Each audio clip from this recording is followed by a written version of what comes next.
Absolutely, please.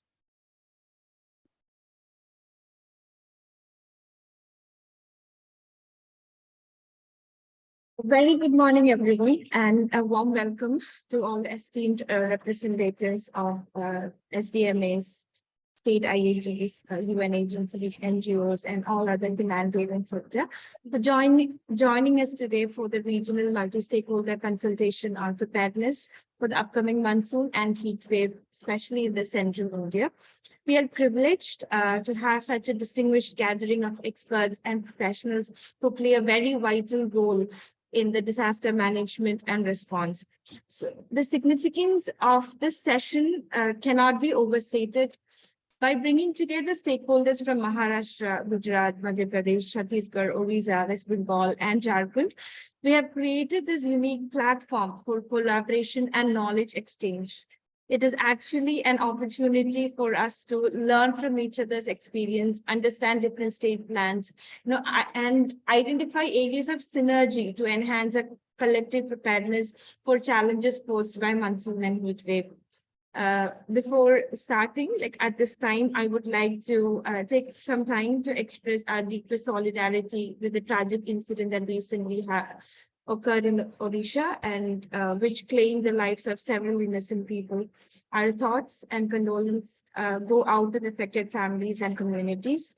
We also acknowledge the commendable efforts of the government, frontline workers, IAGs, and NGOs, UN agencies who have been actively engaged in providing relief and support during this challenging time. So having that also in our mind and in our prayers. So this regional focus of this consultation underscores shared vulnerabilities and interdependencies within the central India. As we confront the imminent monsoon season and heat wave, it is crucial to foster cooperation and also to build partnerships and develop comprehensive understanding of the region's preparedness.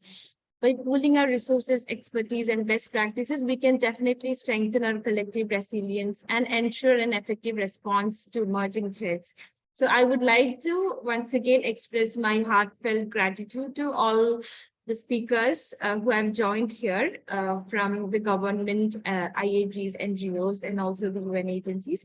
Your engagement in this session and your insights are invaluable, and we collectively strive to enhance the disaster preparedness response and recovery in the central India. And to all the other participants, I encourage you to actively contribute to the discussions and share your expertise and engage in fruitful dialogues that will drive us towards more robust regional preparedness strategies. So let us seize this opportunity to foster collaboration and deepening our understanding regarding the preparedness of each state. So once again, I extend a warmest welcome to all of you, and I wish for a productive and insightful session. Thank you all once again. So I would like to, without any delay, move on to the first session where we hear from the representatives of each state about the challenges and also the gaps. So I would like to hand it over to our moderator, Ms. Karen Sheva ma'am from Maharashtra to take over the session. Thank you so very much. And firstly, I think I should also join you, and I think all of us join in, thinking about the people of Orissa and the traumatic situation they have gone through.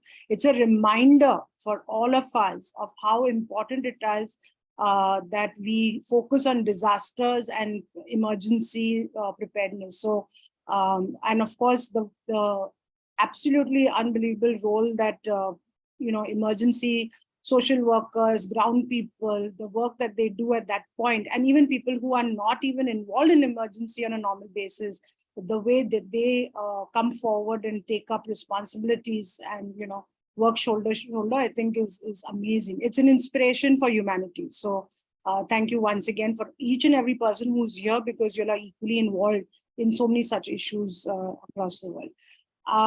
Thank you once again to also Sphere India for always bringing all the IAGs together, bringing all the partners together, you know, making sure that we are on track to kind of be ready for you know, emergencies and disasters.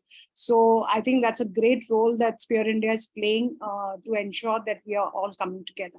I'm not going to spend too much time on really you know, talking about this subject, because most of us over here are very heavily involved in these issues of being prepared for disaster. Year after year, we are working on it. So I don't think that is really the real big need for me to set that greater context. We all have got the note and we know what it is about. But I do want to touch on a couple of things. And firstly, my apologies that I'm not turning on my video. I have a small tech problem, which is why I also came in a bit late. Bandwidth issue, etc. So I'm going to keep it off in the interest of ensuring that you know, we talk more and we hear each other more than just have to see. Though I typically like to keep a video off, because I think humanity needs to know each other and have a direct connect. But having said that, I think I would like to kind of quickly get into why are we together, right? From a context point of view, more than anything else is why do we need to take time off from our work on the ground and, you know, come together like this, and why it's so important for us to come together like this. I think, you know, all of us have such deep experience and knowledge, right? Many of us have worked on the ground. Even those who have not worked on the ground, right? Even those who may not be continuously involved in emergencies or disasters, even they, just by their presence in this call, in this you know, discussion, have a role to play to contribute. And I always believe, and I think that's one of the principles of convening, that whoever's in the room are the right people in the room, you know. The reason we say this is because just by your interest, okay, you have already demonstrated that this is of value to you. And so we should make it even more valuable by ensuring that we all contribute and all benefit from a conversation like this. And I think, you know, the topic that Sphere India has put in front of us, or the points that they have put in front of us to kind of look at and share is really critical, because we all want to be stronger, right? And we are stronger together. So how do we bring all the relevant stakeholders together? If somebody is missing from this room right now, that's fine. Can we connect with them after this? The very fact that we are here and we have our networks can bring in the right people at the right time. And so I think that's really the first thing, right? Exchanging the knowledge and experience that we have, so that we can find ways to work together, take this further, you know, out there, and ensure that we are ready for disasters, ensure that we are ready to react in the time of disasters, and ensure that, you know, if an unfortunate incident happens, then we are ready to do what is required to bring relief and mitigation. So I think these are some of the this thing. But at the end of the day, while many things are similar, yet they are different. And I think we all understand that as well, that there are contextual issues, there are differences in the way things happen for various reasons, whether it is geographical, whether it is, you know, from a point of view of socio-political issues. So there are many, many reasons why things are different in terms of both planning, preparedness, and response and mitigation, right? Whether it is pre or post, right? So understanding, again, those finer points, you know, understanding those contextual issues help us to learn from each other so much better and prepare us in the case of something like that similar happening. I think disaster and emergency is one area that I don't believe we should learn from our own mistake. Unfortunately, we should learn from other people's experience in emergencies, because we cannot afford, I'm repeating, we cannot afford emergencies and this thing. We can't learn on the job. It's like, you know, a pilot learning to fly, right? We can't learn while a plane is flying how to fly it, correct? We have to learn about it in a simulator. This is our simulator. So I'll thank Sphere India one more time for providing us this simulator opportunities so that we can learn from each other. And we have some wonderful experiences that are going to be shared over here. And we look forward to learn from each other. And I definitely look forward to know more about each one of you. And of course, hopefully look for opportunities to collaborate together.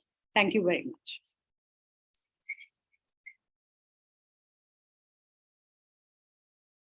Much, ma'am, for setting the context. We have, I think we can move on to the first session. Uh, just to give a brief about the speakers who would be in the first session. So we have from Chhattisgarh, we have Dr. Punita Kumar, IAG convener of Chhattisgarh, who will be representing. Also from Gujarat, we have Ms. Divya Gupta, Associate Director, Advocacy and Government from SEALS, and we also will be representing IAG Gujarat. Then we have Mr. Subir Kumar, who is an IAG convener, Jharkhand. Ms. Lekha Chaku, Secretariat Coordinator of Multi-Stakeholder representing Maharashtra. We have Dr. Gayatri Parihar, President of Organization, Madhya Pradesh. Also from West Bengal, we have Mr. Arnav Ghosh, IAG convener, West Bengal. And from Odisha, we have Dr. Devak Patra, who is again IAG convener of Orissa, and also from Madhya Pradesh, we will be joined by Mr. Pradeep Nair, who is IAG convener of Madhya Pradesh. So, and we have our moderator again, Carol Ma'am, who is a governing council, Mahapikunat Secretariat Trustee, and also of the Rice Infinity Foundation, who will be moderating the session for us. So I would like to welcome once again, I would like to extend my welcome to Karen Ma'am for moderating the session. Thank you very much. As I said, we are going to have presentations from each one, and maybe we'll have a little bit of discussion. But what I would encourage everybody to do is please use the chat effectively. Tools, if we don't use them fully, we are losing out on something. So please put your thoughts and your questions, your comments, your feedback on the chat immediately. So because we don't want to miss a single person's insight or input in this session, right? So, and we want everyone to take something back with them when they go. So please do use the chat box very effectively. We will have a little time at the end to kind of take a few questions and have a little bit of discussion as well. But let us first get started with individuals presenting, and then we'll have that conversation. Yeah. May we have Dr. Punita Kumar, please, to please say a few words and start the process. Yeah, thank you, Karen. I'll start right away because I know we have got 5 to 7 minutes and already so much time has been gone, and we have a lot of speakers to share the challenges and to have more learnings from others. So in the couple of meetings that we had with the IAG participants in the previous months, based on the similar topic that we had, one good learning was that we had, along with the partners, we were able to come up a sort of a chart of heat wave with different color codings, and that I would really like to share with others through Spare India. We are just trying to modify it more into the Hindi version so that it can reach out to many people. And what we are also trying that it should be put down at various places at the panchayat, so that people can understand that chart with color coding at the panchayat level. So I'll straight come to the challenges that we had as a IAG. What we felt the challenges were regarding the heat wave challenges that we were facing. One was certainly the myths people had around the heat waves. When we had this meeting with Sangwari, and the doctors clarify that what we usually do during the heat wave. So the challenge would be to take out those, to work out on those myths along with the community. Like kola hai to thanda hai. Like, so kola is absolutely not thanda, but he very clearly explained that anything like chach or sattu ka pani or nimbu pani, that would be called as thanda, but not cold drink is not, it's not going to counter your heat wave things. And also certain ways, how we can cool down the people in a health condition.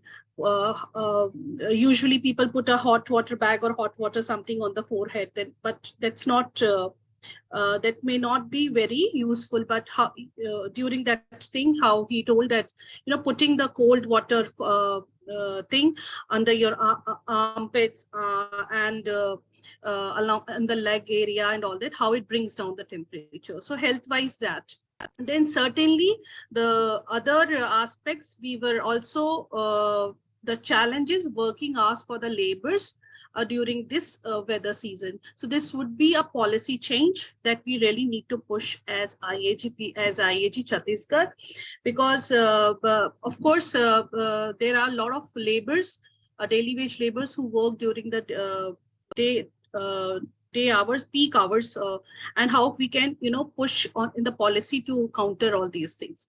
And also alongside, one of the challenges that we have, which is again a policy and we are trying to push it, is that we don't have compensations for the deaths that we have due to heat wave before they reach to the hospital, or they don't reach to the hospital. So this is a challenge that still we do not have compensations for the deaths occurring due to heat waves. So these are few of the challenges. Regarding the monsoon, though I have not prepared a case study, but last year in Maharashtra districts, certainly with sudden lightning, 5 women died. And though there is a compensation through SDMA on lightning, but that's a process which community lacks to know. So the challenge is making aware people about the lightning, because this is some people not to go when it is a little pleasant weather, because it suddenly something is happening. But what we are also trying, the challenge is that reaching out to the people with the right way to go to the hospital for autopsy, because based on the autopsy report, they can claim their compensations. The other important thing challenge that we have is the sudden rains or no rains, which can affect the agriculture produce. So along with the organizations which are more focused into agriculture work, the idea is about the compensations and insurance of the agriculture produce. So which it's certainly going to, it's a challenge for the state like Chhattisgarh, being the Dhan Ka Katora and being an agriculture based state. So regarding the monsoons, this would be something, a challenge, and we need to work directly with the SDMA to, though they have a clear process of declaring a district drought prone or something, but then there are sudden ways in which we don't know the climatic situation. The sudden changes can impact the agriculture. So in that way, making through SDMA, making the policy on climate policy on agriculture, where these things can be worked out. And this is going to be very intensive, because we have to work with a lot of partners with us to come up, which would cover the things the entire year, not only and desperately for the monsoons. So this is from Chhattisgarh. Thank you for hearing, and I'm open for questions and feedbacks. Thank you very much. We are going to have some time at the end where we will bring all the speakers together, and then we will take question answers at that time as well. I hope that is all right. Yeah. Okay, great. All right, so thank you very much. I think very important points. I have just put down a small points of based on what you said in the chat box, so that, as I said, we can put our comments and thoughts together and bring them, because obviously Spear India will then give us some more information post this thing. So let's move to the next speaker, Ms. Divya Gupta, Associate Director of Advocacy and Government Fundraising for Seeds, IAG Gujarat. So Divya, over to you. Yeah, Karen, I need few minutes. My laptop is having some problem. Can I rejoin after a few minutes? No problem. Yes, and yes. by the time we can listen other colleagues. Absolutely, no problem at all. So, Mr. Subir Kumar is anyway already on our screen and spotlighted. So can we please request you to take it over, the IAG convener for Jharkhand?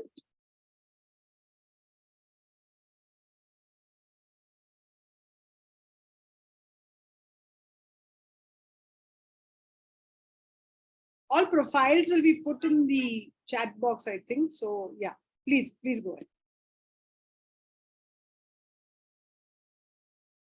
Sir, you're on mute. Please unmute yourself.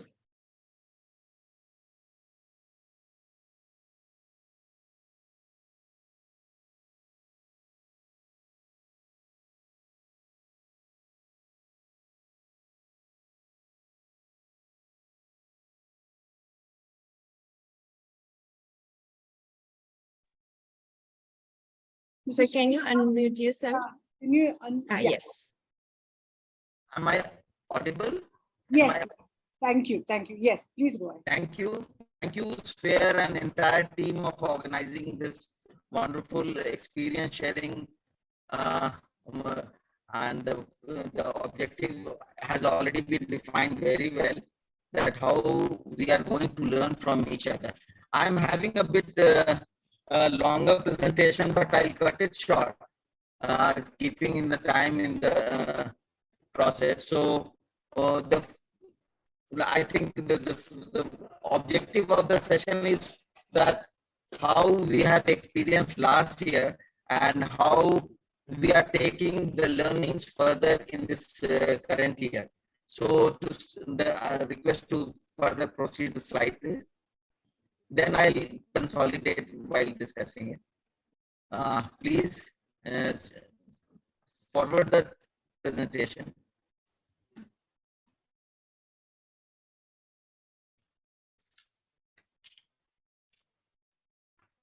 In the last, in the 22, we have done certain activities which were like we have supported the department DDMA by no, I think we have to take it further ahead in the first slide. Yes. Mr. Subir Kumar, can we maybe put off the video because your voice is breaking? Yes, yes, I'll do that. Yeah.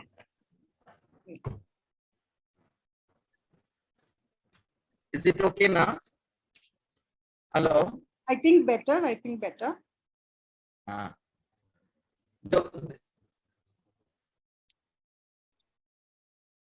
Yes, further go ahead, please. Yeah.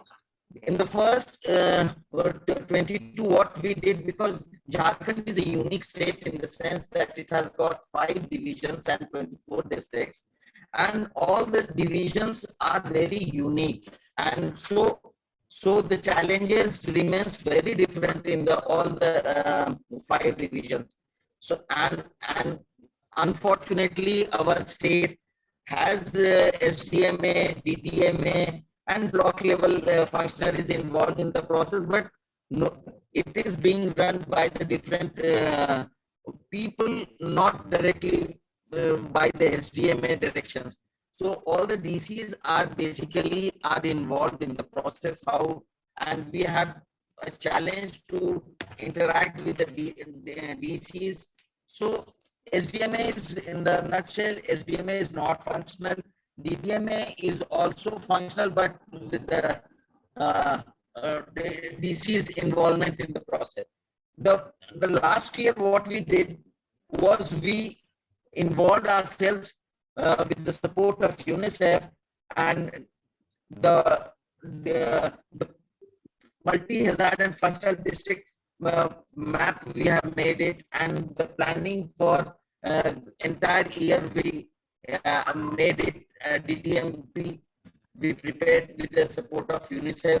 Further, prepared the crisis management plan for drought, and for this agriculture department took the initiative and submitted to SDMA to basically incorporate the entire plan in the process so that DCs can take it further.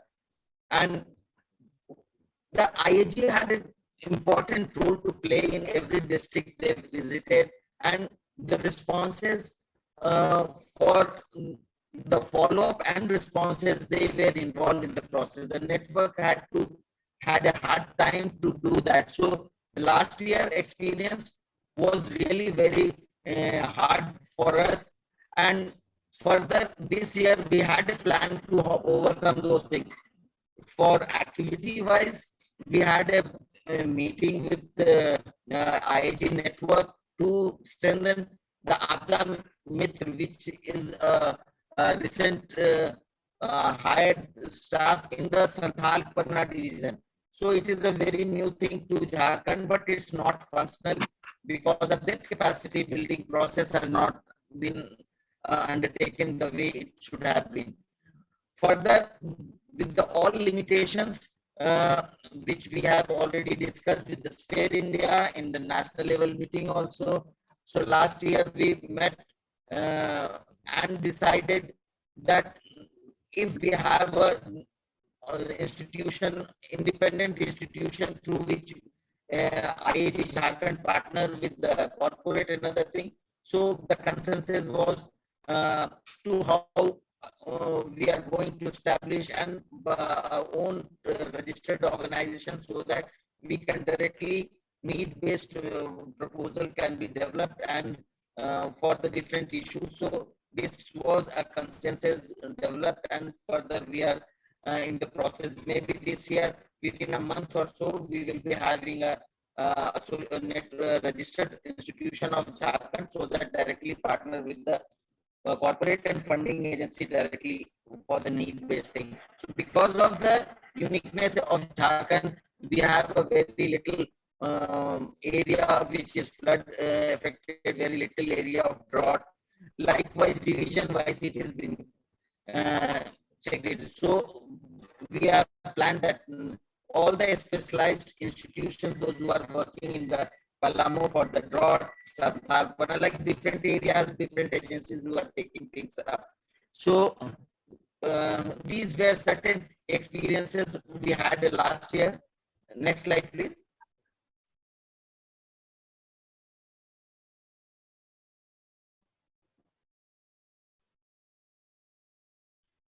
The next slide, in which we say we have conducted several initiatives, basically keeping involved in the Munda tribe and Uran tribe. Basically, for the self-containment meeting, DRR and climate change was the issues, especially in the Bumla, because we basically try to get fund resource mobilized through the partner agencies. So through CASA, we could do it, and for the Munda tribe and those who are the decision maker of the community. So we involve them in the process and organize celebrations of a various ways to basically to mobilize community in the process. So DRR and CCA was the core of discussion, and further through CASA also we trained a lot of community mobilizers and sahyas in the process, like for 30 villages and 8 blocks in Gumla, Parkur, Saigon, basically to work on the emergency preparedness and like example grain bank like Gumla. There are a number of villages they are having a grain bank in the community. So likewise, lot of block wise and village wise plan has been developed to meet the gap. And likewise, mobilized, we have strengthened the health facility and the medical supplies of the facilities like Ursuline Hospital and Holy Cross, those who are in the hard to reach area, and they were capacitated by providing the health equipments and machines, which was initiated for the COVID during the time of COVID. So still we are helping them to strengthen and integrating them with the government supplies and machines as well as medicine kits through them. So these were certain things which we did last year to support community and mobilized resources for them. Next slide, please. Few events for community mobilization like zonal youth convention leadership program. So these were certain activities which we did it for COVID responses. We did it, the agriculture support, we did it through our network agencies.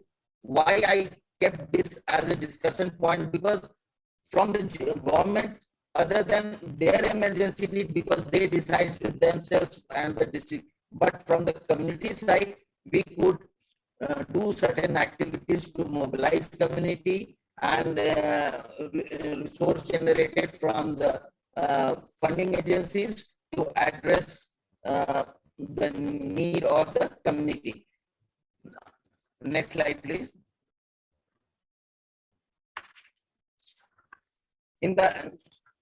These were certain things which we could do at the block level from the with the government support. So what we did based on the need and the gap, we could mobilize certain resources and involving government officials at the block level, because of they were not having much of the resources. So they asked for these items and support, through which we have covered nearly 6,352 beneficiaries in the process, with the resource mobilized through the various agencies. So there were only 5 districts which we cut with the NGOs. We could able to meet the gap and the assistance which we provided to them. The next slide, please. The next slide. I think then basically the key lesson learned in the process was the advocacy and institutionalized SDMA'S functionality. We could not able to do it much. So these were the certain learnings, lesson learned. The capacity building of SDMA, DDM and block level officials on their roles and responsibility before and during after. This was the entire network and our IAG core committee, including UNICEF, Save the Children, CASA, World Vision. Those were the core members through which we could able to perform and mobilize resources, as well as these were the gap identified by us in operating. So the lesson learned was capacity building of PRI system for program integration. At the integrating point, PRI is not that having understanding and the knowledge how to integrate program and program convergence. So this is one of the area which we are going to take it up by the network organization. Involvement of CBOs and handholding support for sustainability is a much more emphasis gender sensitization program, because community-based organization and like lot of groups, Mahila Mandal groups, Sahiya groups and other things, they need to be involved in a bigger way, and their capacity has to be built up. Designing sustainable livelihood models for local level, because the rural development department has come up with certain program and strategy which needs to be integrated with the different CBOs. So we are also discussing with them how best livelihood models can be developed region specific, like 5 divisions. We have got 5 respective divisions has got a respective challenge. So for their livelihood models need to be developed, for which 3-4 meeting has been met, and their team is already working on that. Health and hygiene awareness to school academic curriculum. UNICEF and health department are in the process of making the functionaries on the issues, health and hygiene issues, and the various model which Sahiya book has been developed. So in that, lot of things has to be incorporated for their capacity building. Awareness generation on simple precautionary measure do's and don'ts help boost lighting resilience. So through school programs, especially UNICEF has agreed to share various IEC material at the respective schools, and their school health programs also will be incorporated with these do's and don'ts IEC materials to them. And so with this, and also they are talking about the lightning conductor, how community level people can ensure the conductor to be placed and maintained by the groups, community-based organization or PRIs. So build greater awareness on government policies, programs and schemes for the integration, because lot of programs are there, but the integration is a big challenge. So the awareness how we can integrate the health program with the social welfare program, ICDS program and livelihood mission program. So the policy and the program needs to be integrated in a way so that the Panchayati Raj PRI people can take a lead role to integration of the program. Yeah, Mr. Kumar, thank you very much. Actually, no, your voice is also breaking, and I think we'll come back. I think these key lessons learned is a very good slide. I think everybody should take it because everybody will require this for sure. So if you mind, we will come back to this, and maybe even this slide, they can just take a copy of snapshot of it. If you don't mind, you can just share that slide, but we'll come back and discuss this during the Q&A. Yeah. Yeah. I think your voice is breaking a lot. So maybe you might want to still come back. If you could just maybe yeah, just relog in. I think will be very helpful. Even your, I think you have a low bandwidth issue, so if you can just relog it. Yeah. In the meantime, do we have Divya back again? okay. Thank you so very much. Yes, Thank Kiran, you. I'm here. Very Thank you. detailed presentation. Yeah, Divya, are you ready? Yes. I send my PPT to Vishnu because I'm also facing the same issue like I Subir think today is a technology problem across India because it started with me itself. So actually, here I'm at Gujarat, no? So right. due to this cyclone and storm also, I mean the No, and thank you for taking our time from that and joining us. I just request to keep it as short and crisp because we need to, yeah. Okay. I'll do that. So my sincere apology. I could not collect the pointers from the IAG Gujarat because Kirit Bhai and all team members are very busy in this preparedness and they are in field. Since last 2 days, they are in a very remote areas and they are sitting at Bhuj. So I could not collect their pointers. But on behalf of SEEDS, I will definitely share learnings and challenges, whatever as an individual or as an organization we learned next. So before going to the learning and the challenges part, if we see, first we need to consider and understand the important facts related to heat wave and the monsoon, I mean the severe monsoon. The World Meteorological Organization has reported that at least one of the next 5 years will likely to be the hottest on global record. So are we ready for that? Our infrastructure, our preparedness, our knowledge, our education, are we really prepared for that? Especially when we are talking about the people, those who are living in really in a problem. So that we need to understand. And it is impossible to talk about the protecting people from extreme heat without first acknowledging that we are failing miserably to at meeting our greenhouse gases emissions. So one side, so many people are using the ACs. We are doing a lot pollution. We are doing so many things for our luxury, for our comfort. But at the other side, people are facing the extreme heat. So we need to understand until or unless we don't work or we don't make any actions for the greenhouse gases emission, we cannot achieve the problem, solve the problem related to heat wave. So that we need to understand as per the Paris Climate Agreement. Next.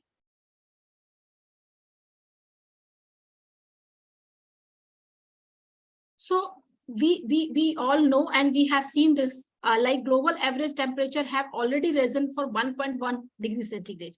We are still burning fossil and fuels in our country, in other countries also the similar practice is happening. We are burning the fossil and fuels and we are contributing to global emissions. As in India is doing a lot, other countries are also doing a lot. Temperature records have been broken in every part of the world.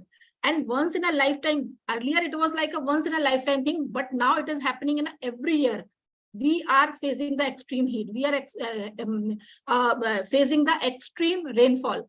I mean, the entire season's rainfall is happening within few hours, within few days. So that we need to understand.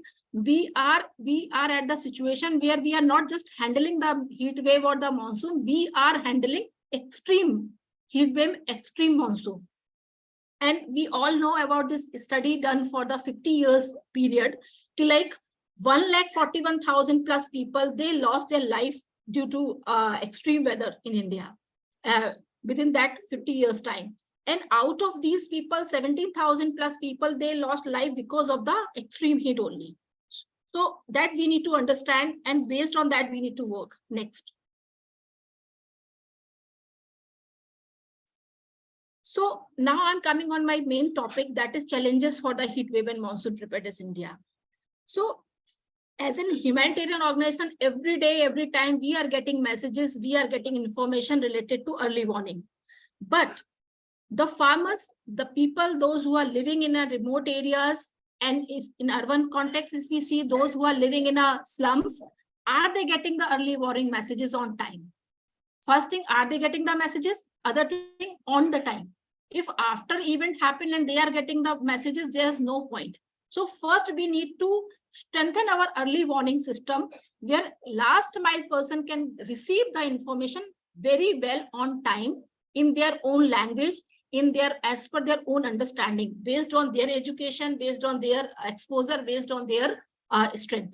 So that we need to strengthen in our country. And use of new technology for the localized early warning can be a solution. Sorry for the spelling mistake. Like we are trying, as a seeds, if we see, we are trying to establish so many technologies to reach wherever we are working. We are working in few districts, in few states. Wherever we are working, we are trying to establish that system and helping our government, how they can, such messages from IMG and such messages from the centers can be sent to the last mile person. So similar kind of efforts are happening in other parts, but now we need to go for the 1.4 billion people. So that we need to understand, and as for that we need to work on. And inadequate infrastructure, we all know, like whether it's a shelter, whether it's a public building, whether it's a sanitation facility, water supply facility, health system, education system, our infrastructure is not appropriate as per the climate of our country. Those who are like, yesterday only we have seen this video from our area, like due to heavy wind, there was a CGI seeds. They were roaming here and there, and then people, got injured because of these CGI seeds. That was happening in Orissa also in past, but now Orissa is quite prepared. So we need to, our infrastructure should be climate resilient. Whatever that area is facing, as per that area's infrastructure should be promoted. Whether it's a private spaces, whether it's a government spaces, whatever, we need to work on it. Next. And poverty is a big bottleneck. If we are talking about the infrastructure, if we are talking about the food, if we are talking about the awareness, if we are talking about the accessibility to services, for everything, poverty is a bottleneck. Even if you are spreading the awareness, if that person is not having those basic amenities to protect himself or herself or their family members, it will not happen. So poverty is also a big bottleneck. So along with these climate change related things, along with these heat wave related preparedness, we need to support community, work with community to overcome with the poverty. So they can meet with the requirements. They can receive the basic amenities, basic services. And gender equality. Gender equality is a different subject, but if we see in this whole context of the monsoon and the heat wave related preparedness, or the impact of heat wave and the monsoon, it is happening more on the vulnerable population, women, children, and other population. So wherever we are trying to work with the preparedness, we need to consider these vulnerable people with the special cases. And we all know earlier we were not considering inclusion as a main hardcore sector, but now inclusion is a hardcore sector, and we all humanitarian professionals, we are considering inclusion and support to vulnerable community, vulnerable people in a special cases. So that is also important. That is very much important. Next. So climate change. Because of this climate change scenario, we are facing the raising in the temperature, and flash floods are there within one city. Within few months span of time, the people are facing the flood also. People are facing the heat wave also. So it is very difficult for even for the government or for the humanitarian practitioner to cater community with such infrastructure, with such knowledge. So this is the reason we need to also make change our strategy. I mean, we should not work on a traditional system like we are working on the flood related preparedness. Within the same community, they are facing the heat wave also, and both are completely different aspects. If we are watching their needs, if we are watching the infrastructure, if we are watching the other requirements, both events are completely different. So, but the community is same, people are same. So we need to change our strategy. We used to utilize so much of technology, so much of knowledge, infrastructure, changes in infrastructure. Then only we can achieve, and then only we can protect people from these both extreme events. And it is important to address these challenges in order to reduce the risk of death and injuries from these events.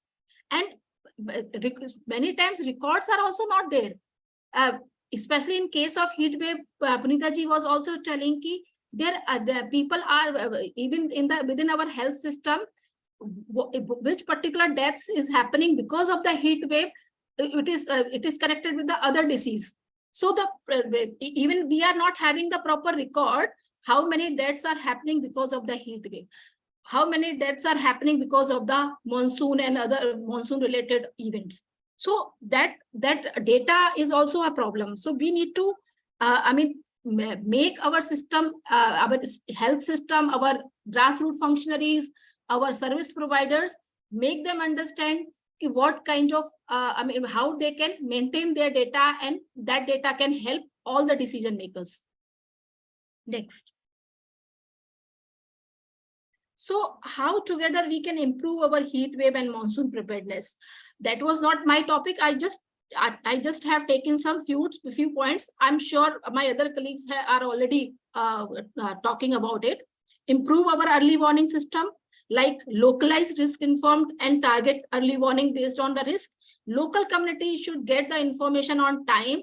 Their system should be strengthened, and local people should be educated, especially the community leaders, village volunteers, grassroots functionary. They should know how to read these messages, how to simplify those messages where they can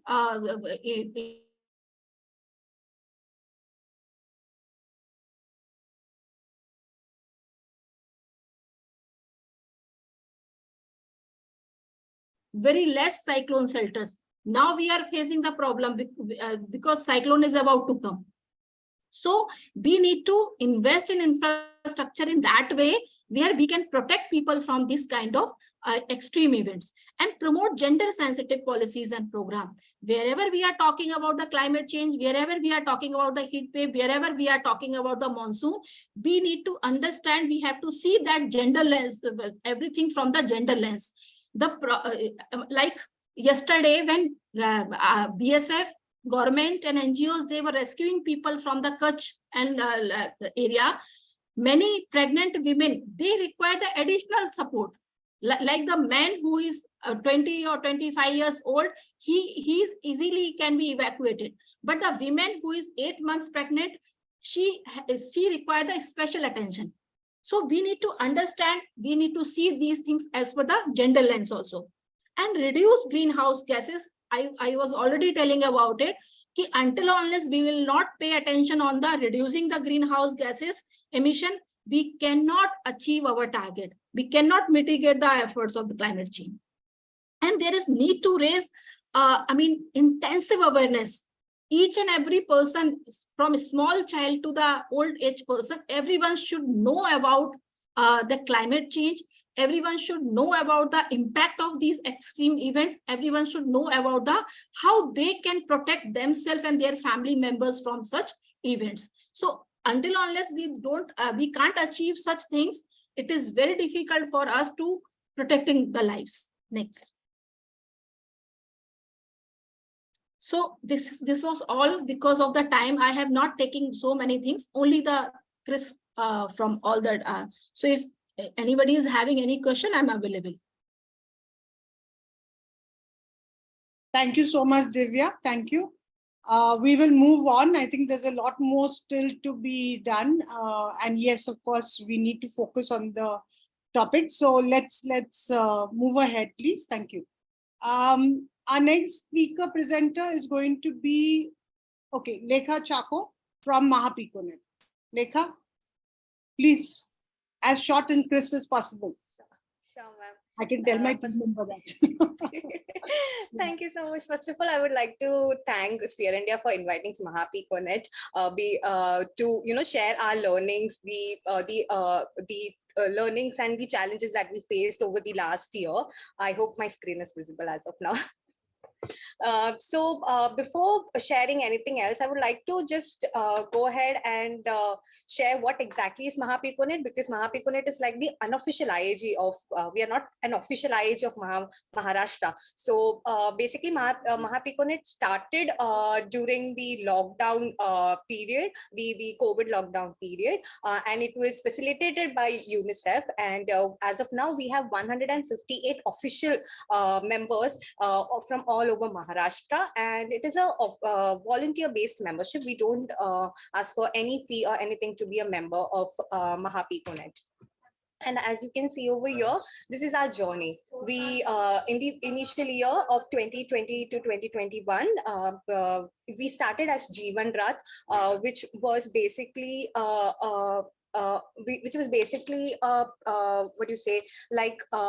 we provided basically assistance to migrant laborers for regarding food and other relief materials. And we, in the second year of Mahapiconet, we were a coalition of NGO members, and we also had something called COMAG, which was an action plan for COVID recovery especially in the Gramin area, the rural area. And last year was Mahapiconet 3.0. That is our third year, where we had memberships, which was a thematic-led membership database of members, where the whole idea of the PICO model was implemented.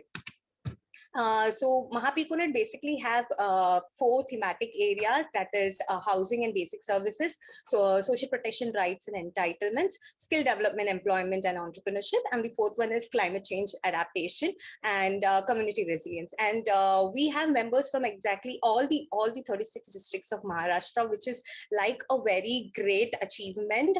And as Sudhir sir said, कि Jharkhand में बहुत सारे areas है, बहुत सारे divisional areas है जहाँ पे अलग-अलग disasters होते हैं. Similar to that, Maharashtra is also very wide, and it also has different types of disasters affecting different areas. As you can see, in the western area, we are mostly affected by floods, cyclones, and in the Marathwada and Vidarbha area, हमें बहुत सारे क्या बोलते हैं ये सूखापन का issue होता है, and there's a lot of drought issues.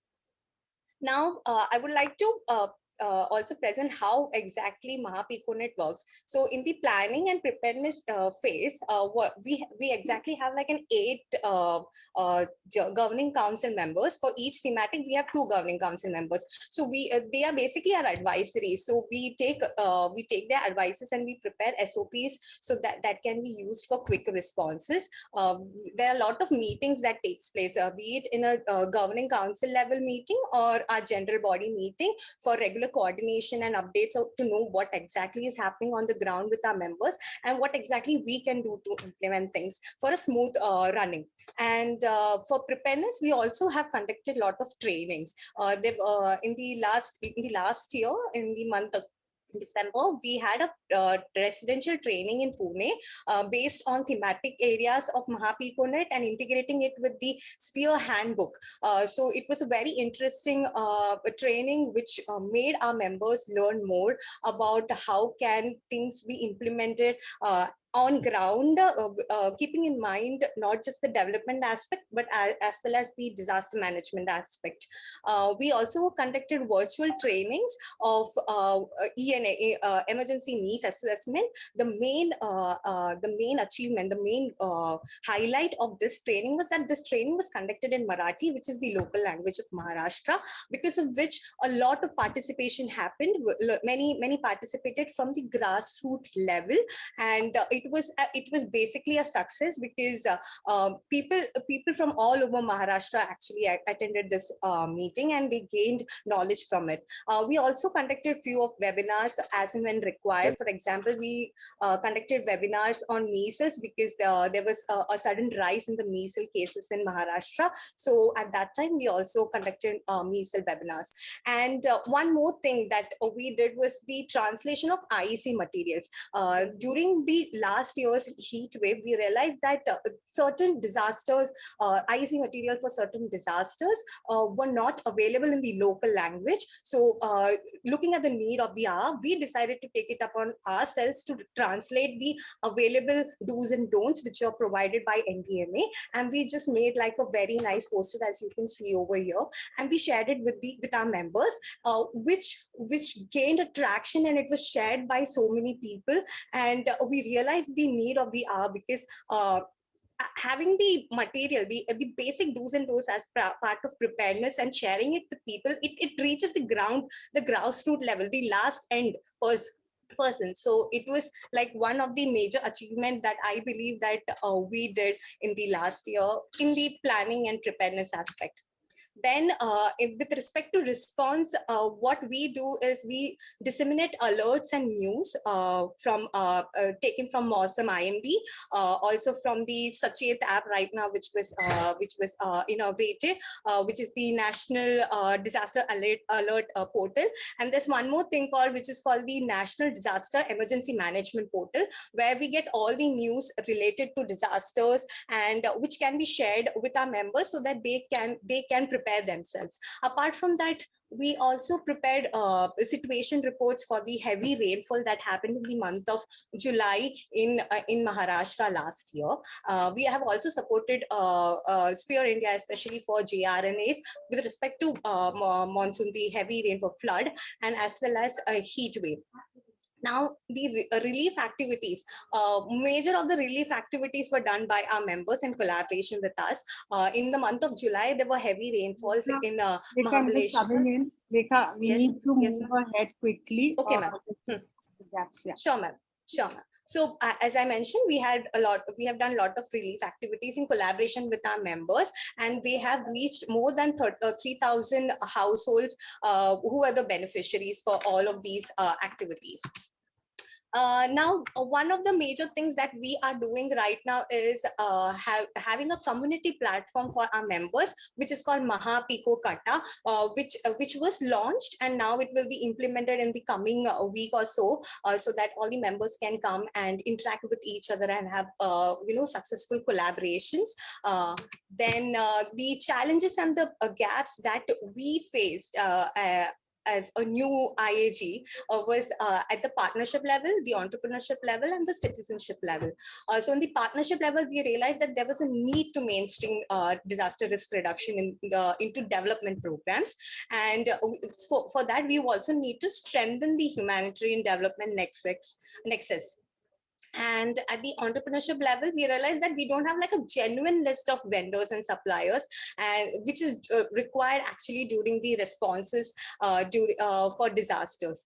And at the citizenship level, we realized that there were lack of trained volunteers, especially with respect to disasters. But as the Apla Mitra trainings are being conducted, hopefully this will be resolved, and we would have like a very concrete list of volunteers that would be there when and when we require.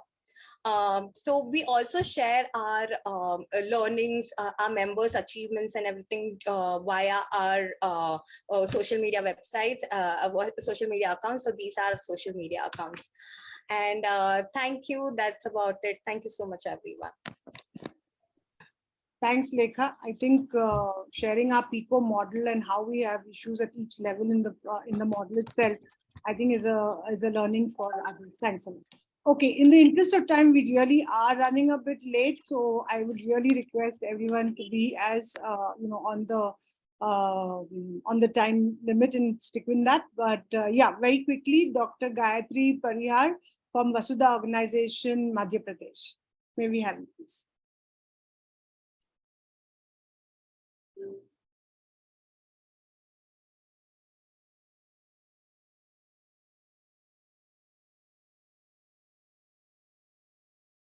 Yeah, Dr. Gayatri, are you there? Or should we move?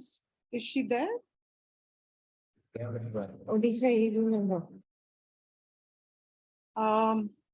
Shall we move to the next person? We can wait as soon as Dr. Gayatri is ready. Mr. Alok Ghosh, IAG convener from West Bengal. We have you. Dear ma'am, I'm sorry for interrupting, but like the speakers, the upcoming speakers, they do have technical issues. So we thought they would be able to figure it out by this time, but unfortunately they are all in remote areas and field work, so they are not able to connect. I think we can move on to the open discussion, and like if somebody joins in, maybe we can accommodate them in the second session. Okay. Okay. There's really a technical problem there. All right. Okay. Thank you very much. So in that case, can we just bring all the speakers together, please? Can we spotlight them?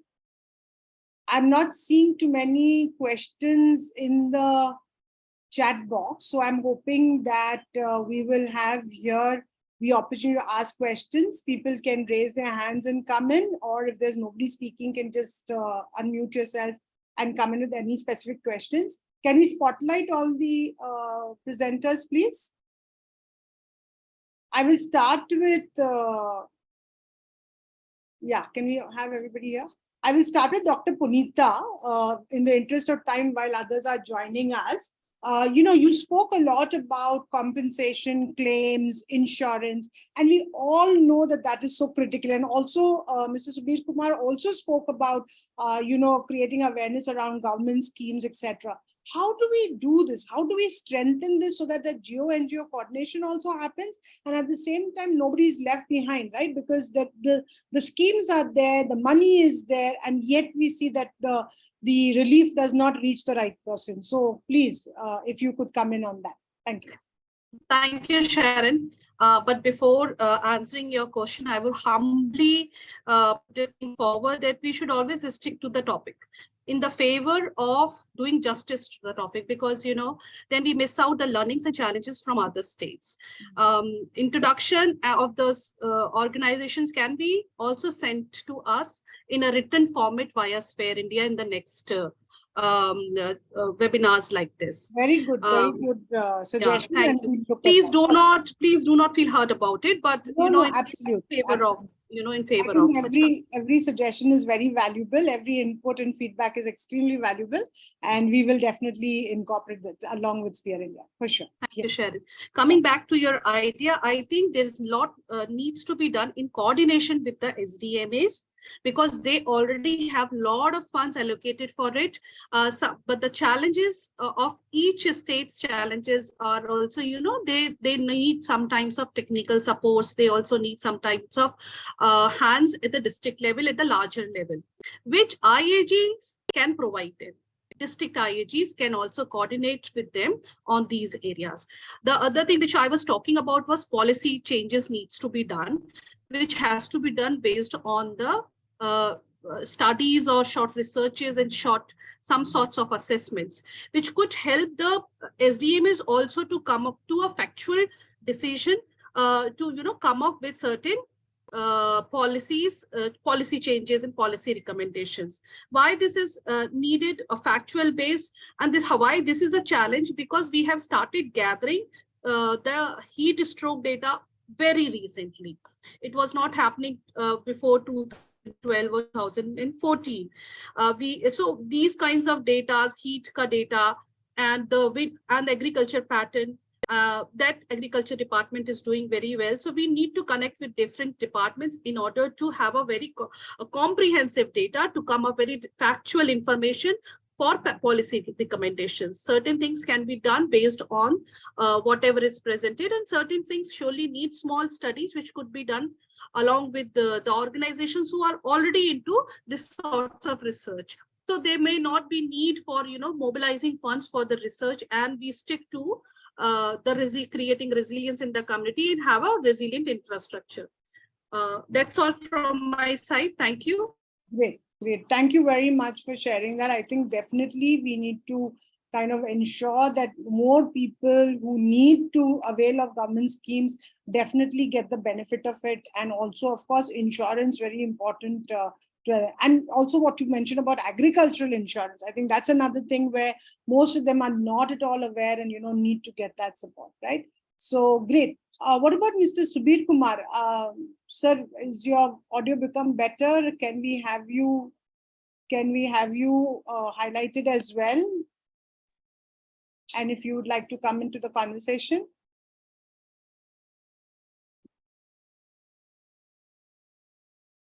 Hello?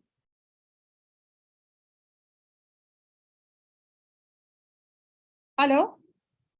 We can hear you, but he's also here, but it is not responding. So. Oh, okay. Hello.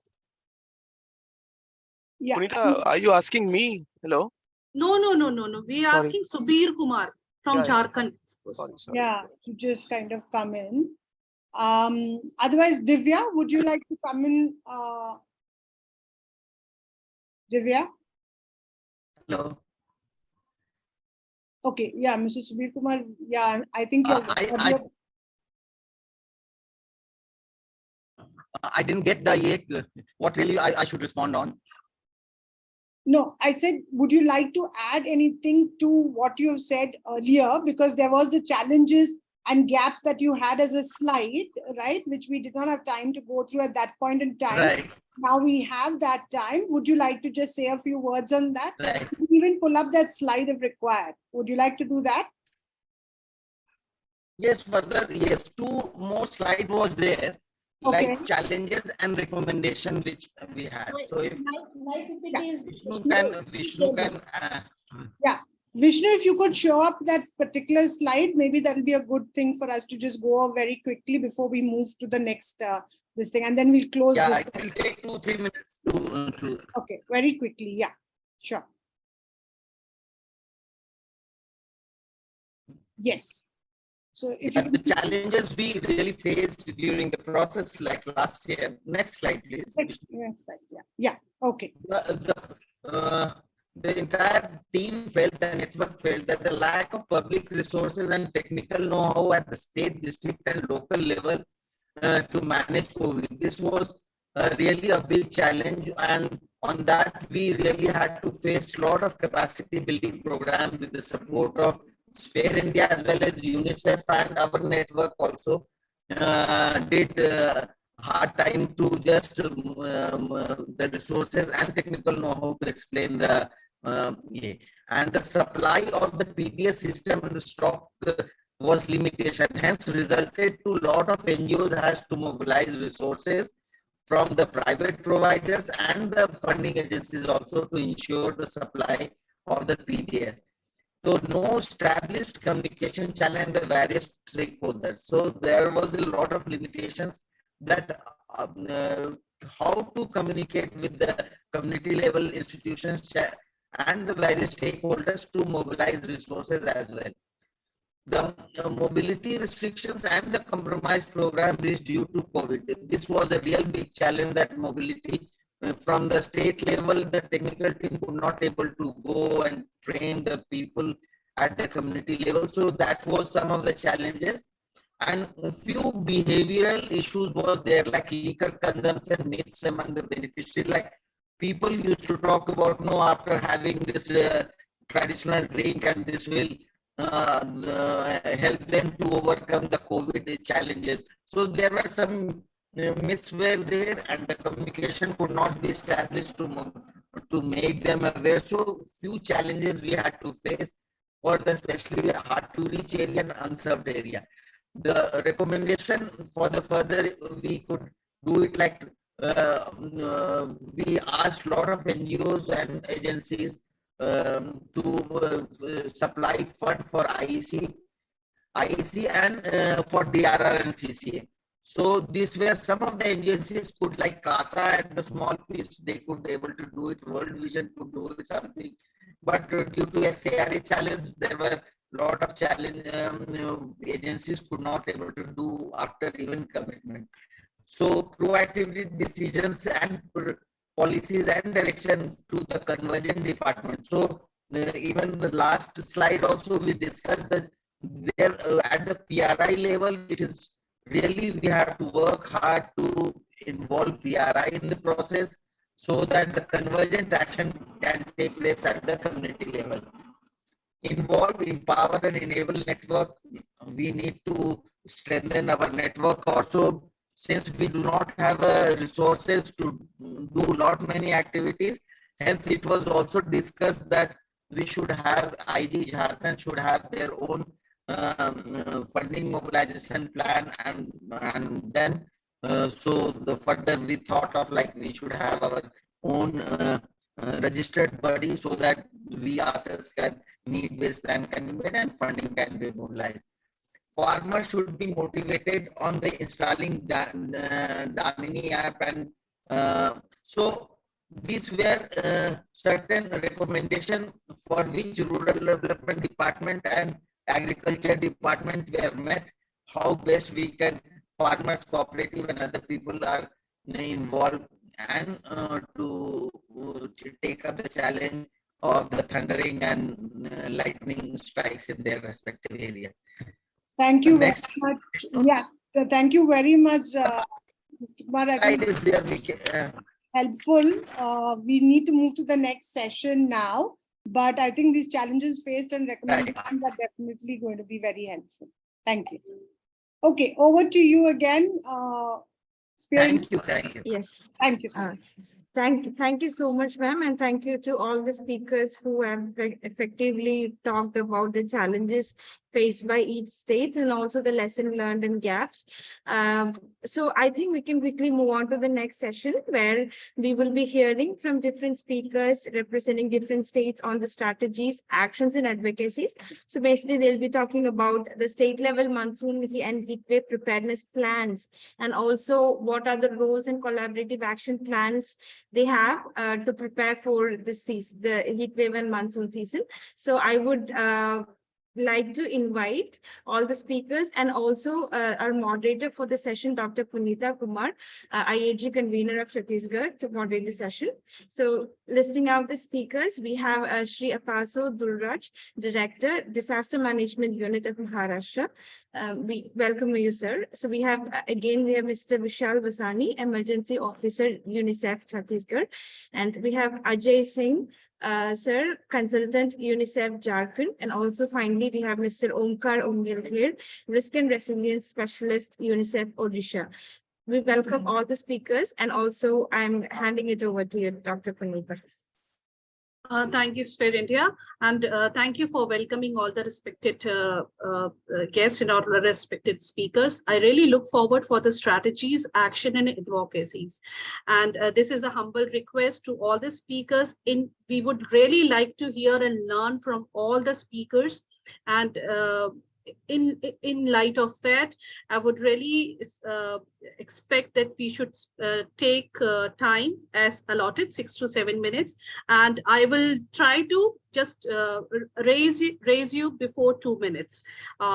If it gets before it's getting over. Thank you so much for bearing with us. And though it's late, I hand over the platform to Shri Apaso Dulraji from Disaster Management Unit. Sir. Ma'am, he's having a technical issue. Can we go to the second speaker and then come back? Yeah, I would like to comment. This is Nalini Yadav, State Consultant for DRR in Maharashtra, UNICEF. This is just to inform that Sir has left for a meeting, considering the time that we are running behind. So I'll be speaking on his behalf, and we can start now. And So thank you, Nalini ji, for taking out your time on behalf of Mr. Shri Afanzadul Raji. We welcome you and we really look forward for the valuable actions and strategies. Thank you, Dr. Nalini. Thank you. Yes, thank you so much. So a very good afternoon, all of you. And for Maharashtra, I'll be speaking first on the monsoon preparedness, because considering that the monsoon has yet to begin though, but we start our preparedness long before that. I hope I'm audible. It's showing me that my internet connection. Yes, you are very much audible. Yes, audible. Okay, thank you. So Maharashtra has various regions, and the Konkan area and other districts of the state are very prone to frequent flooding, and as well as the cascading effects, as well as cyclone and flash flood, as well as urban floods. So the first and foremost thing the state plans is to have a monsoon preparedness meeting, which is conducted by the SDMA and the members of all nodal agencies, all concerned departments, and the Honorable Chief Minister, Sir, he convenes the meeting, and all members present their preparedness level, wherein the SDMA is the focal agency which looks into preparedness and communication with all departments. So as of 2022, 2023, we are yet to begin. The monsoon preparedness meeting has taken place. However, considering that in 2022, we had lesser monsoon in the areas where it is generally generally happens that we receive more rainfall. We received very severe rainfall, which also caused flooding in the Vidarbha region. So I'll speak on the preparedness and how it was tackled. So just to present as a case study of how an unexpected rainfall was handled by the SDMA. So first and foremost, the June to October is the time where all this preparedness and action points that are prepared for monsoon take place. So in that period, the WRD, the Water Resources Department, their representatives, their engineers are situated with the State Emergency Operations Center, which is functional from Mantralaya. It is a 24/7 functioning platform, which also has its own control room. All activities, any urgent situation, all emergencies that happen are communicated to the state SEOC, and then the action is forwarded to the district authorities, and from district authorities, the DDMAs, and then according to the gravity of the situation, it is taken care of. Then we are also in constant touch with the other departments such as IMD. IMD gives us the 5 days warning for any kind of for all kinds of rainfall that is going to be in the next 5 days, and basis that communication, all district authorities are then communicated, and then actions are taking place. So for the 2022 floods, we had received an IMD warning that this would be the areas which will be receiving a severe to high rainfall. And considering that it usually falls in the area which receives less rainfall, however, preparedness was at place in the mechanism that I just explained, that how what sort of preparedness takes place. So people were evacuated. The IMD received an early warning. The early warning comes to the SEOC. The SEOC sends us to the District Emergency Operations Center, and then DDMAs. DDMAs coordinate with their local district authorities and other departments which participate in rescue, relief, and operations. So dam water is being released. Before releasing the dam water, the concerned district, concerned state, adjacent states, as well as people are informed, and people were evacuated. So despite having an unexpected flooding, there was no loss of lives in the flooding, although there were infrastructural damages, which which was not a very not a very high level, but considering that the flood was unexpected, there were significant in some sectors there were damages, roads, bridges, and some aspects of health facilities. And so, yeah, this was due to this preparedness, we were able to handle a situation like that. And again, coming to 2023. So, like I said, the monsoon preparedness meeting has been conducted. All departments, including the SDMA, have presented their level of preparedness. And basis the IMD warning that we receive, every member of the every concerned authority takes the required action. And then also there is a I think Dr. Nalini, you have 2 minutes left. All right, so I'll just quickly come back to the heat wave. So regarding the heat wave and monsoon, both, I'll connect these two together in a way that regarding the IEC as well as the early morning. So we have been using many apps, the CAP Sachet, which is in central authority by the NDMA, which is for early warning to people. So that through CAP, messages are sent to SEOC. SEOC authorizes the message.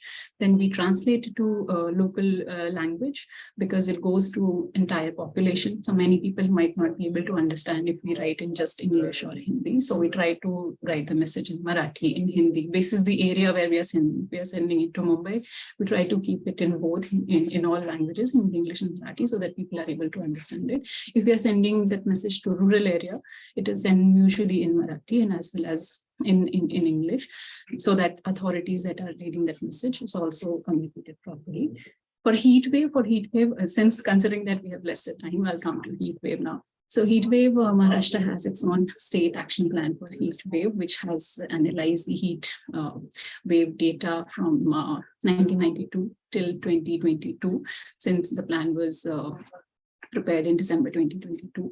So in that, we have analyzed the climate projection, that what is the heat we are expecting now, what would be the temperature probably in 2070, what would be the temperature in between, for example, in 2050, and also what would be the impacts on people of such kind of environment, and what are the measures we can take now. So there are indicative list of structural and non-structural measures for us, for SDMAs, for DDMAs, and as well as for people as guidelines that they can follow to reduce the impacts of extreme weather, extreme heat, and take care of their own health.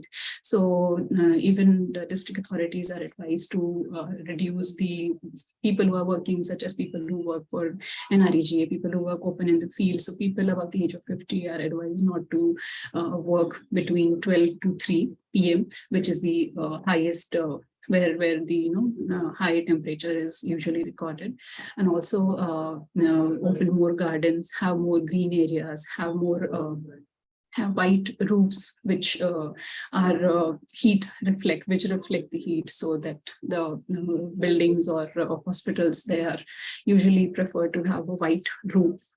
And also people are advised to take care of even their livestock, considering that in rural areas, livestock is an asset. So taking care of their livestock, not doing any strenuous activity during peak hours of the heat, and using indigenous methods when it comes to reducing the effects of heat, so that they do not indulge into spending any external amount of resources or their own money because we know that people have been using indigenous practices in reducing the impacts of extreme weathers.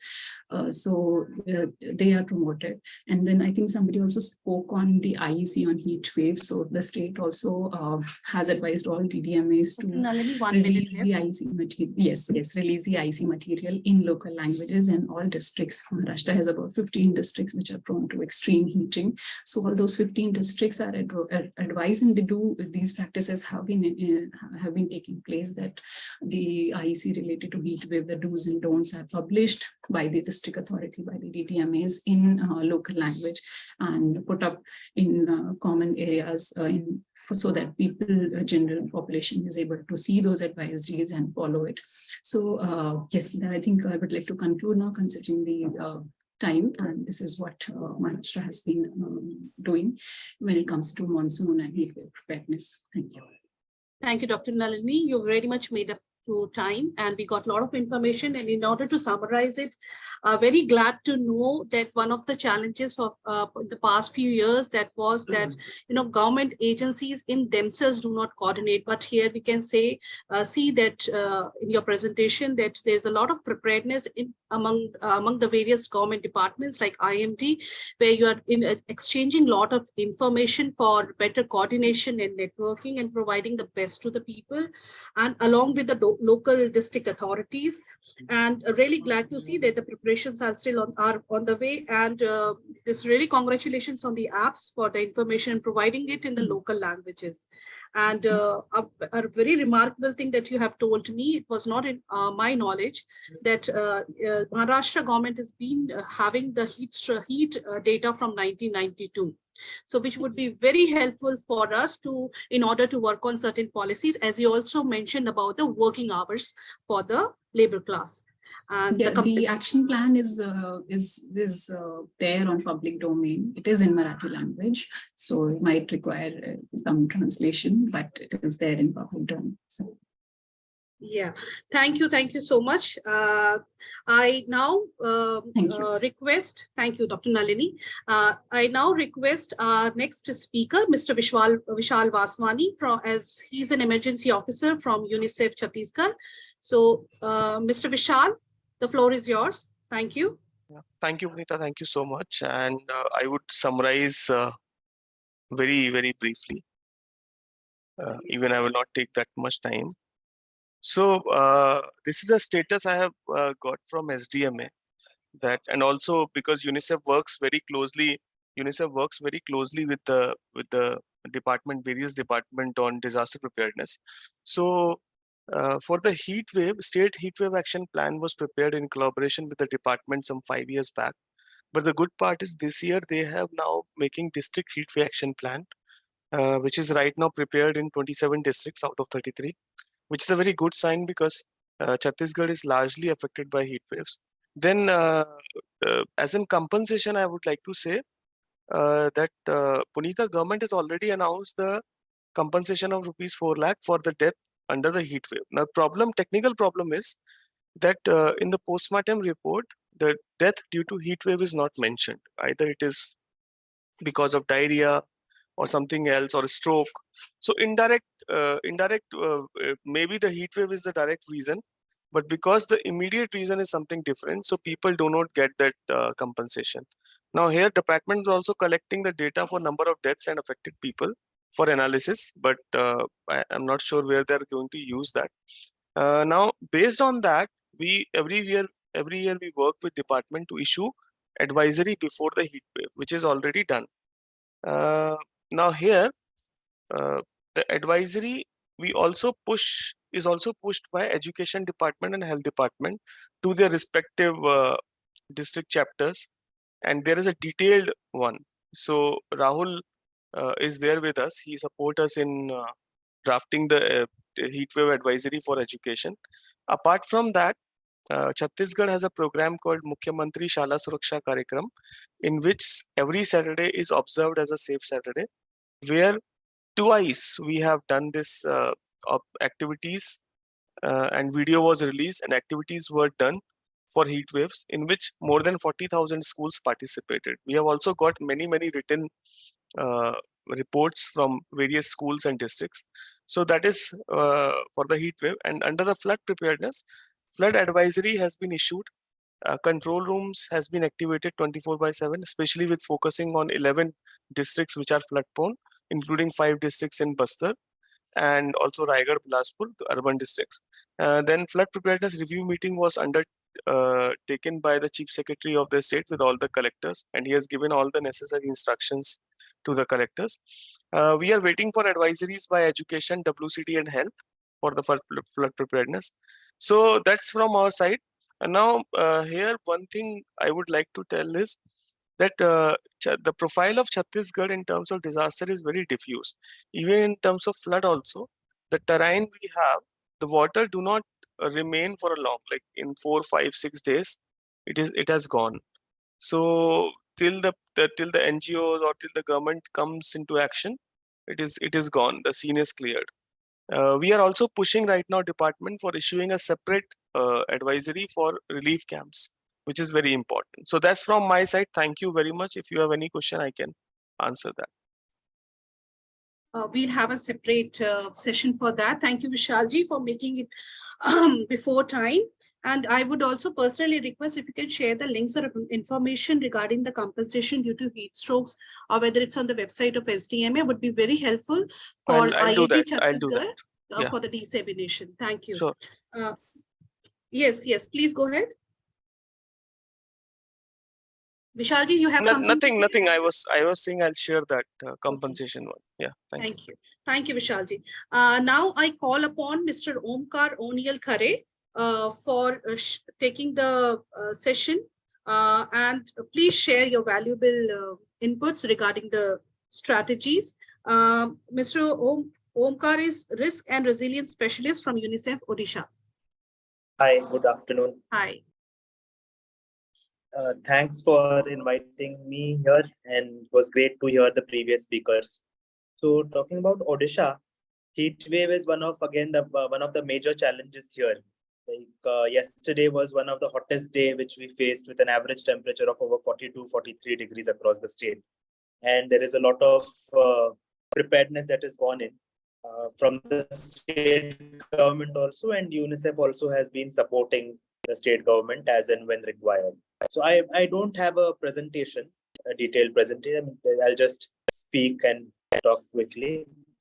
So there is a Special Relief Commissioner's Office which has been taking meetings, various committee meetings, and Health Department is the nodal agency here. In Odisha, there is a very positive thing which has been done is heat wave is also declared as a state level disaster, and compensation is paid if there are deaths, and about 50,000 rupees per death is what they pay, not the 4 lakh which is there for all other disasters. Because as we all know, heat waves we can't really justify a death with a very solid proof that okay, this is a heat related death. That is the government health department's limitation. Additionally, there are a couple of around 7 to 8 departments have guidelines for heat related activities. So entire state which includes schools, which includes markets, which includes private organizations, and of course government agencies, government organizations. The office timings were changed, and they still remain changed, from 7 a.m. in the morning to 11 a.m. for schools, and 7 a.m. to 1 p.m. for offices. So those timings are changed so that people don't really work in the peak heat hours, and they just go home, have lunch, and take rest. So that was the mitigation, or preparedness and mitigation which was done for heat wave. Now coming to monsoons has been we have been doing it. The state has been doing it for a long time. This year we could have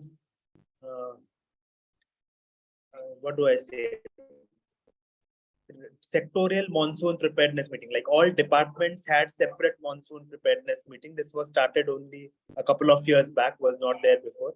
And every sector or every secretary has taken monsoon preparedness meetings. Minutes were issued. There was a special focus on children, particularly in the health and women and child development department. And these departments are now coming up with SOPs. Every year they revise the SOPs with some certain small learnings from last year. So now the department, they have already come out rather. On the 1st June, it has been issued.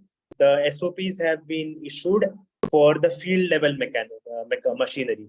Like for example, what will a revenue department employee do during a flood or during a cyclone? So we prepare. Monsoon also somewhat marks the season for cyclones. So we might get a couple of cyclones in this year. We don't know.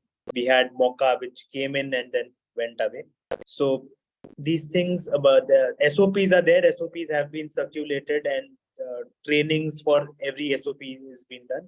On the 19th, the state will have a state level mock drill, which will go down like state, district, blocks, and gram panchayats. A massive mock drill and tabletop exercise will be conducted on 19th of June, and civil society will also be involved in it. So IAG certainly would be a part of that mock drill.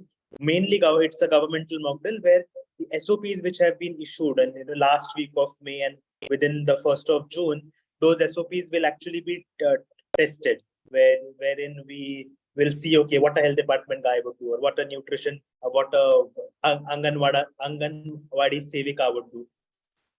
Things like that will be tested on the 19th. So we will also update the state government will update.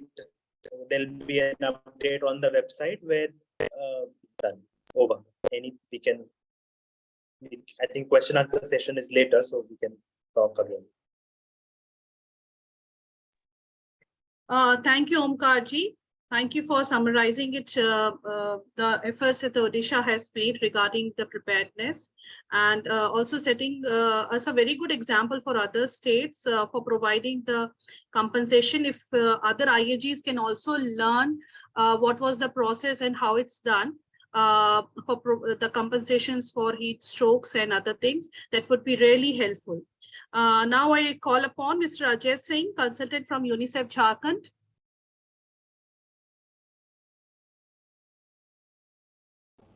Mr. Ajay Singh? Yeah, hello. Am I audible? Yes, sir, you're audible. Ma'am, actually connection is very interrupting, and I cannot even hear properly what we are talking. Okay, no problem, sir. Would you like to just share your thoughts on the strategies and action? Hello. Yes, आप हमको सुन पा रहे हैं sir? मुझे आपकी आवाज थोड़ा सा I think this is a technical challenge. This is a technical challenge. Would you like to present, sir? No, Hello. Yes, sir. हम आपको सुन पा रहे हैं. I think this is a challenge, and in order to move on, I'll go for the open discussion from Dr. Nalini, if she's still there. Yes. Dr. Nalini, I would really like to know what is the strategy or what is the plan? Like other states have also been providing compensations on heat stroke.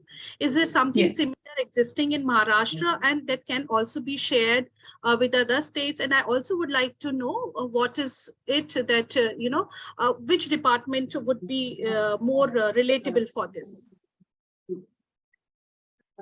Yes.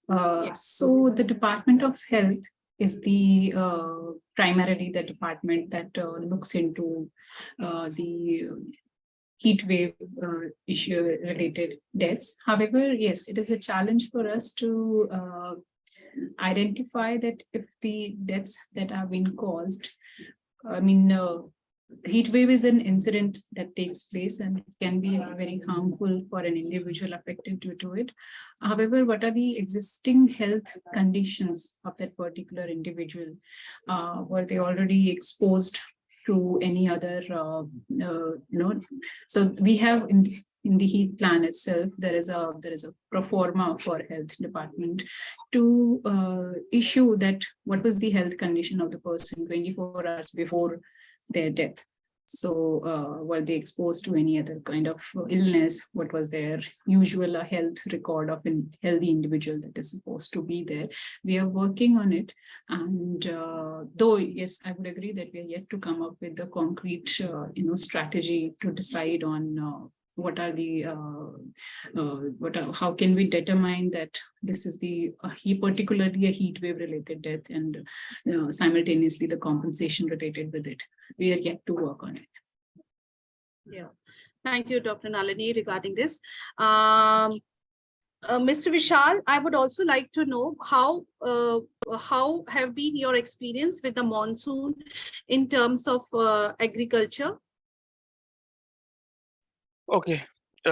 So here, like if you go in the history of Chhattisgarh in the last 5-10 years, you find that Chhattisgarh has experienced more drought, agriculture droughts.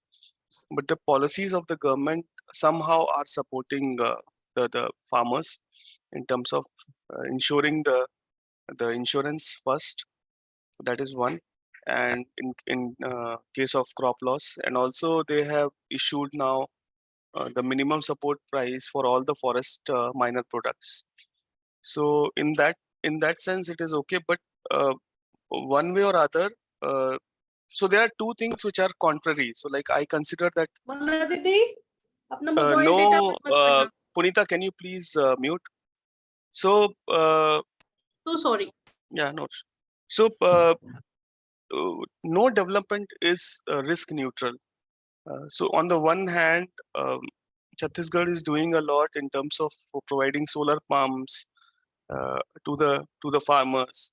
But then what the farmers are doing, they are using these solar pumps to fill the ponds. And again, that evaporation is, that water is going on, the fresh water is going up. So in that sense, we'll say that in the last few years also, uh, water stress blocks have really increased, gone up in Chhattisgarh. In the last 7 years, it has gone from 2 to now, I think 15, 16 blocks, which are now water stress, and slowly the condition will deteriorate also. But in terms of relief and all that, government is very much in favor of giving relief to the farmers through various schemes. So that's the government point of. Thank you.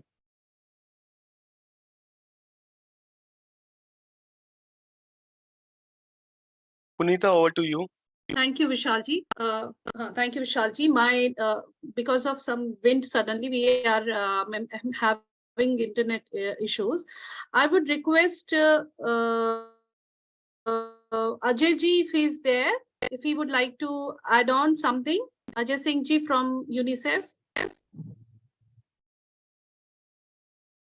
Am I audible? Yes, ma'am, you're audible. Okay. Okay, I think Ajay Singh ji is facing some technical issues. I would request Omkar Khare ji, if he still wants to add something, and listening to the other speakers, if he can enlighten us with something more.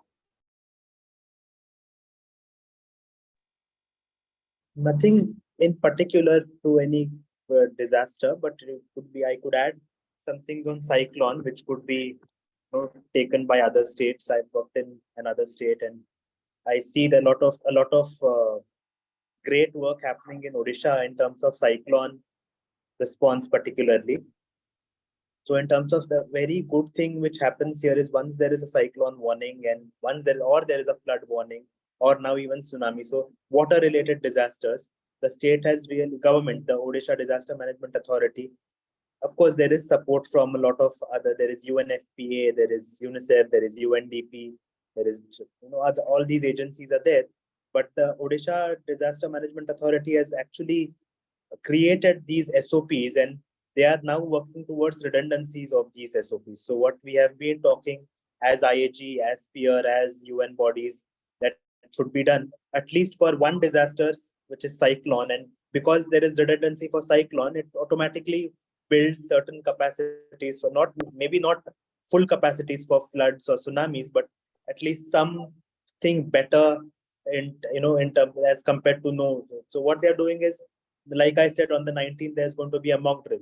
So these mock drills or capacity building activities are not just once in a year activities. They keep happening. Even in the month of February, there'll be a mock drill. There'll be a mock drill in October, like after monsoon. So these kind of redundancies, if we need system to become redundant and to implement any SOP, that is a very good learning. And another thing which may not be which is not actually a very response-centric thing, but there is a program monitoring unit which has been set up with support from UNICEF and UNFPA within the OSDMA. There we have the state government has come up with a very good government resolution which says every government official and elected representative will be trained for disaster management till the year 2025 or 2030 or something like that. So it's, I think, 2030. It's in sync with the global policies. So with that, we have been able to build a lot of capacities of local level, like the sarpanches are trained, the urban local bodies, representatives from them, they are trained, the rural authorities have been trained. So all these people, trainings are happening, and then mock drills are happening. So this really helps the state to build a resilience, not a resilience, a redundancy to this. So like there is a routine in something. So cyclones or floods can be treated, okay, cyclone is coming, fine, we know what to do. So a lot of other states, we don't see that kind of redundancy. So that is where we can cross learn, and this is a very good practice which Odisha has been able to manage. And if other states can do, like Chhattisgarh, for example, can be focused on floods. So Maharashtra can be also focused on floods and droughts where redundancy is required. You can select your own emergencies which based on the vulnerabilities which are there to the state. So this, I can share the documents with the SPEAR team and maybe they could circulate it. They will be very useful for the other states. And also, since we are all here, and if, I don't know, Punita, if we have time, we can also, some other people can also talk about what they have been doing with the 15th FC funds for monsoon preparedness. If that is, if some examples could come up, there could be more learning. Over. Thank you. So we may not have been able to talk on that, but I still keep the platform open if anybody would like to talk about on the subject that Omkar Khareji has talked about, because this was not shared, and I think we should not also try to divert from the specific topic that we are having today, challenges and learnings, and then now coming to actions and all. More, in fact, you have given us a good idea that we can discuss a very strategic financial strategy in our next session about the oncoming extreme climatic event.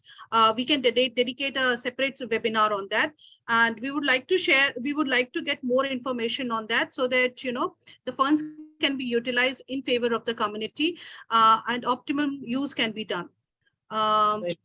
If I may add, yes.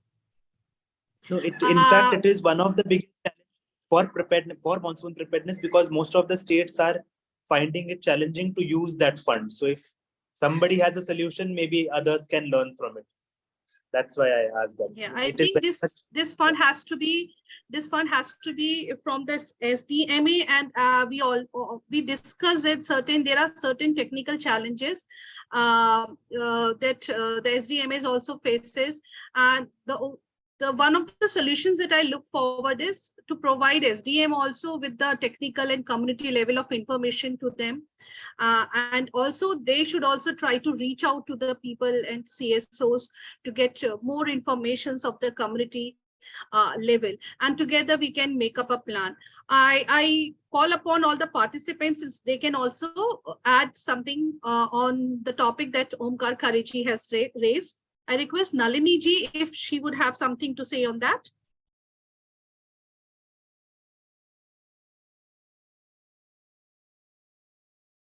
Punita ji, I request you to please repeat what I didn't get it. Omkar Khareji has talked about the planning of the funds regarding the preparation of SDMA. Like, not many NGOs would be able to, you know, coordinate with SDMA on this way. But what would be your take, like community participation in, you know, providing or being a part of preparing the financial budget for the coming up extreme climatic event? So how we can include the community in preparing for extreme climate events? This is what for the better utilization of the funds, because I know, being working in the government agency, I know that the PIPs and everything, ROPs, they go before time. And it's very difficult for to get a community participation unless and until we really, go through a reach out program with the community all through the year. But still, what could be done in order to use the funds in a more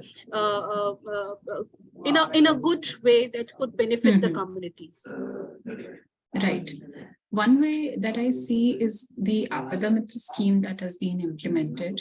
That is, all states are doing it. Maharashtra is also doing it.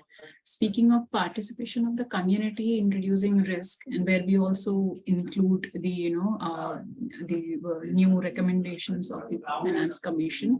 So, like we just completed the trainings in 20 districts of Maharashtra, and other states are also doing it in the identified districts. So, more and more participation now that the trainings have completed and all the targeted volunteers have been trained, targeted as in the number of targets that was there for Maharashtra. We plan to extend this to all the districts of Maharashtra, considering that we have come as of now, 20 is almost half of the less than half. So we can plan more such trainings where people are informed on the nature of the Mitra training that is there, is to have people trained as the community volunteers, as the first responders to any disasters, and even being able to save their own lives first. So I see Apada Mitra is a very essential and a very instrumental scheme which comes under this whole perspective of engaging the community and the SDMA'S, the DDMA'S, and also the financial aspect of disaster risk reduction that we are now moving into. So having a reach of the trainings to more districts, to more people, having more women participants in those trainings, having more socially vulnerable participants in these trainings, because often those people are the ones that are left behind, that are not able to voice their needs in case of disaster, that are not even due to physical constraints, or people who are not able to reach out to relief and rescue operations due to social and cultural norms. So if we can train more such people and empower them in having the capabilities of saving their lives, and as well as lives of people around their areas in their communities, that I think if that happens, and that will happen eventually, it will make people more empowered towards reducing their own risk in everyday lives as well. Absolutely. I think what the point has been made is that through empowering the communities through various training programs, we can increase their stake in which would be reflected in the action plans, including financial action. Right.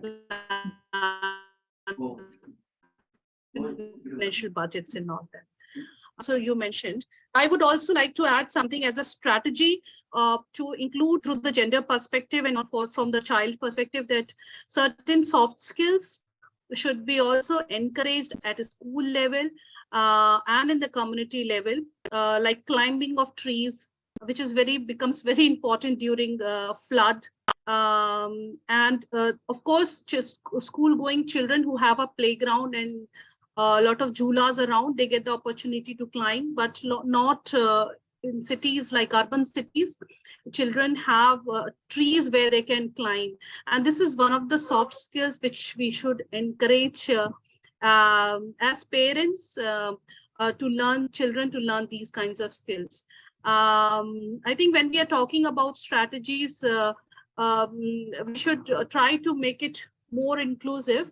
And thank you for sharing so much of learnings that we got to know. I give a last call to all the participants if they have any queries to be addressed.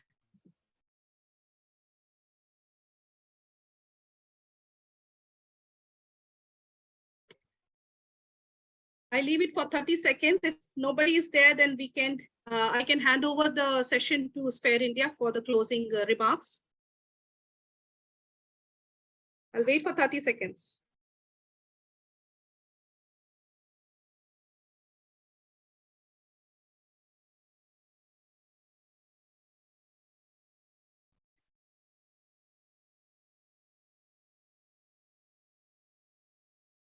Anybody would like to give any feedback or any question has to be raised? We still have good number of participants. Out of 33 states, at least we have 27 participations.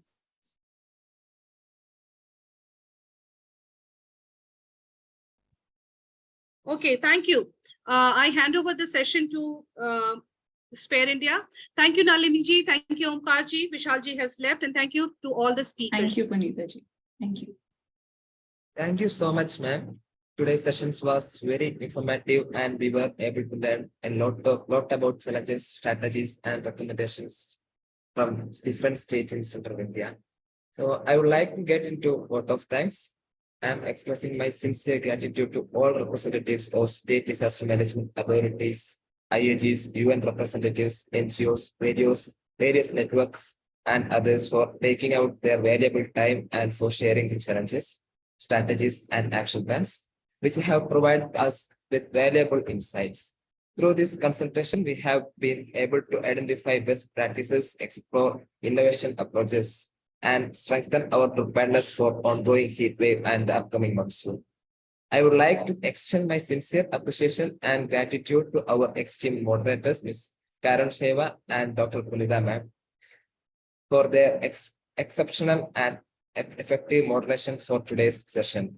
Their expertise, guidance, and professionalism have played a pivotal role in ensuring a smooth and engaging discussion. Also, we are grateful to all participants who stayed with us for the session. As we are close this session, I would like to highlight about the cyclone Biparjoy, which is anticipated to make landfall tomorrow, and the IAGs, SDMAs, and other stakeholders are already actively engaged in the response efforts. As a unified platform, I kindly request all participating states and partners to offer their support in the event of any emergency. Sphere India is closely monitoring the situation and prepared to coordinate relief activities if the need arises.